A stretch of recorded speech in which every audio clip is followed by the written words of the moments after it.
प्रश्न पहिला, तो तीनदा माझ्या समोरून गेला. या वाक्यातील अधोरेखित क्रियाविशेषण अव्यय कोणत्या प्रकारचे आहे ते ओळखा.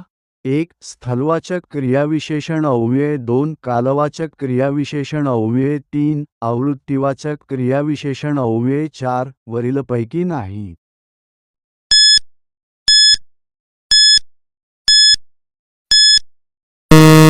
उत्तर 3. आवृत्तीवाचक क्रियाविशेषण अव्यय. प्रश्न दुसरा, पत्रकार या शब्दाचे स्त्रीलिंग ओळखा. 1. पत्रकारीण. 2. पत्रकारी. 3. पत्रकारिणी.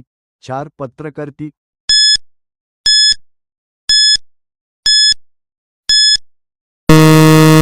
उत्तर 4. पत्रकर्ती. प्रश्न तिसरा, मुलांनी आज्ञा पाळावी. अधोरेखित शब्दाचे विभक्तिरूप ओळखा. 1. पंचमी. 2. द्वितीया. 3. तृतीया. 4. षष्टी.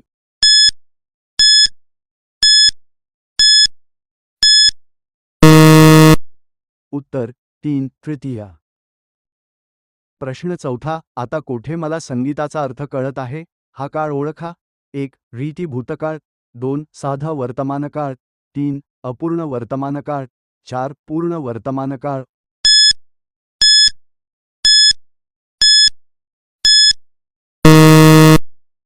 उत्तर 3. अपूर्ण वर्तमानकाळ. प्रश्न पाचवा, सहलीस जाताना कात्रजजवळ उजाडले. प्रयोग ओळखा. 1. कर्तरी प्रयोग. 2. शक्य कर्मणी प्रयोग. 3. नवीन कर्मणी प्रयोग. 4. भावे प्रयोग.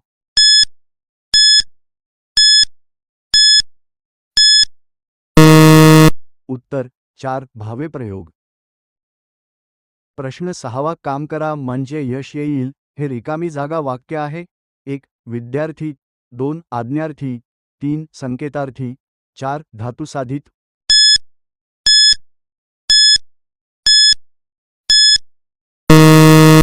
उत्तर 3. संकेतार्थी. प्रश्न सातवा, ते काम खूप मोठे आहे. हे वाक्य नकारार्थी करा. 1. ते काम मोठे आहे का. 2. ते काम काही छोटे नाही. 3. किती मोठे आहे हे काम. 4. काम मोठे असावे.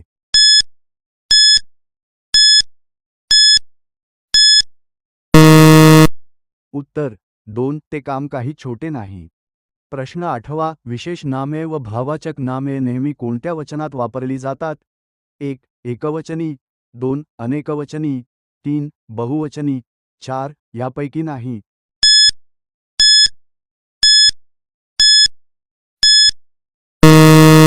उत्तर 1. एकवचनी. प्रश्न नववा, खालीलपैकी अनेकवचनी नाम कोणता. 1. नदी. 2. वेली. 3. रोपटे. 4. झाड.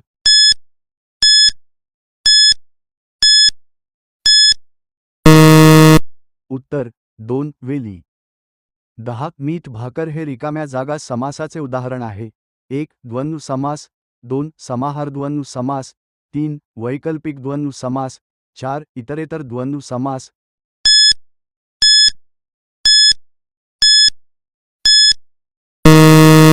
उत्तर 2. समाहार द्वंद्व समास. 11. लंका अधिक ईश्वर बरोबर काय येईल. 1. लांकोश्वर. 2. लंकेश्वर. 3. लंकोश्वर. 4. लंकेश्वर.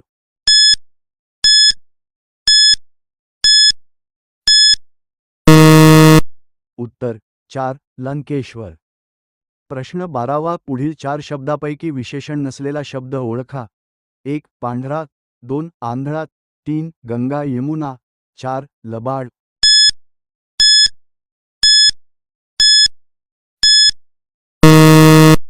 उत्तर 3. गंगा यमुना.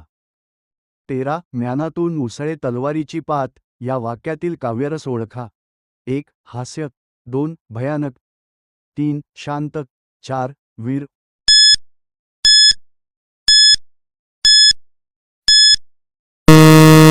उत्तर 4. वीर.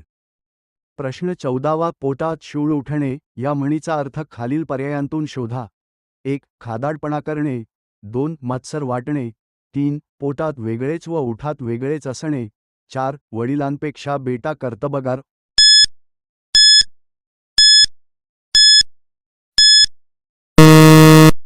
उत्तर 2. मत्सर वाढणे. प्रश्न 15वा. व्यसन घालणे या म्हणीचा योग्य अर्थ खालील पर्यायांतून कोणता?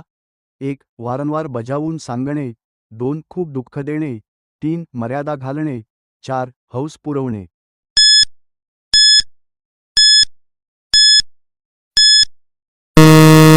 उत्तर 3. मर्यादा घालणे.